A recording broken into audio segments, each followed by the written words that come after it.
প্রতিবাদী জন অধিকার সংগ্রাম সমাবেশে বিভিন্ন স্থান থেকে আগত এবং দূর দূরান্ত থেকে আগত সংগ্রামী বন্ধুগণের নিকট আমার আন্তরিক শুভেচ্ছা ও অভিনন্দন জানিয়ে সংক্ষিপ্ত আকারে বক্তব্য রাখতে চাই।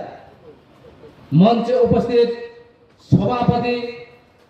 উপস্থিত মাননীয় সভাপতি এবং আজকের এই প্রতিবাদী সমাবেশে উপস্থিত সমস্ত সংগ্রামী মুসলমান ভাই ও অভিভাবকদের প্রতি আমি ব্রু রাইটসম ইউনাইটেড সংগঠন থেকে সংগ্রামী অভিনন্দন জানাচ্ছি।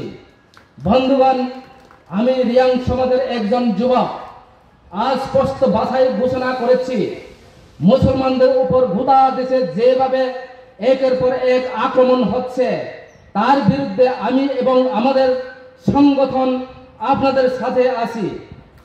আগামী দিনে আপনাদের যে কোনো আন্দোলনে আমরা সর্বোত্তভাবে সামিল হওয়ার প্রতিশ্রুতি দিচ্ছি।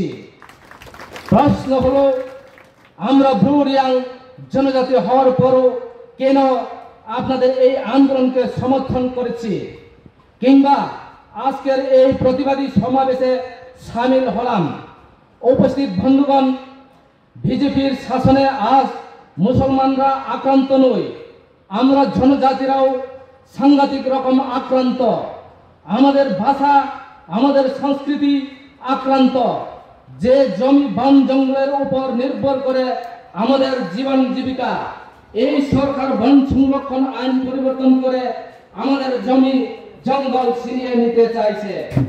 আজ ওয়াকফ আইন সংশোধন করে আপনাদের ভাগ ভাগার দান করা সম্পত্তি ওরা কেড়ে নিতে চাইছে। কিন্তু তারও আগে গত লোকসভা নির্বাচনে আগে বন সংরক্ষণ আইন পরিবর্তন করে আমাদের পরবর্তী বংশধরদের ভবিষ্যৎ অনিশ্চয়তার মধ্যে ফেলে দিয়েছে। আপনারা যারা বাঙালি, হিন্দু, মুসলিম দাঙ্গাবাদী আপনাদের বিভাজন করেছে। আবার আমরা যারা জনজাতি মূলত পাহাড়ে বসবাস, আমাদের মধ্যেও হিন্দু খ্রিস্টান ধর্মের নামে বিরোধ বাঁধানো ষড়যন্ত্র করেছে বিজেপি ও আরএসএস সরকার।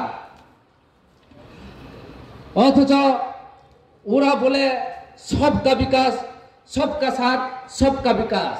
তাই আমি প্রশ্ন করতে চাই, এটা কি তাদের সবকা সাথ সবকা বিকাশের লক্ষণ?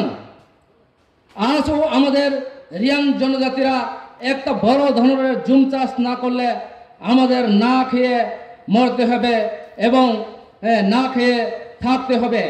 আমাদের ছেলে মেয়েদের পড়াশোনা ভালো ব্যবস্থা নেই, যুবক যুবতীদের কাজ নেই, চাকরি নেই, কর্মসংস্থান নেই, চিকিৎসা ভালো ব্যবস্থা নেই। আমাদের মাতৃভাষা তবরু। দীর্ঘদিন ধরে আমরা দাবি করে আছি, আমাদের মাতৃভাষার স্বীকৃতি দাও, কিন্তু দিচ্ছে না। উল্টো অস্তিত্বকে মুছে ফেলার ষড়যন্ত্র চালাচ্ছে। এই পরিস্থিতিতে আমি মনে করি হিন্দু, মুসলিম, খ্রিস্টান, বুদ্ধ, ঐক্যবদ্ধ পাহাড়ি বাঙালি সমস্ত আক্রান্ত, অবদমিত ও পিছিয়ে পড়া সমস্ত সমাজ ঐক্যবদ্ধ হয়ে বিজেপি ও আরএসএস এর চক্রান্তের বিরুদ্ধে আমাদের লড়াই সংগ্রাম করতে হবে। একে অপরের পাশে থেকে আমাদের অধিকার আদায় করতে হবে। সমস্ত কালা আইন বাতিলের দাবিতে বৃহত্তর আন্দোলন গড়ে তুলতে হবে। এইটুকু বলে আমার বক্তব্য এখানেই শেষ করেছি। সবাইকে ধন্যবাদ, নমস্কার।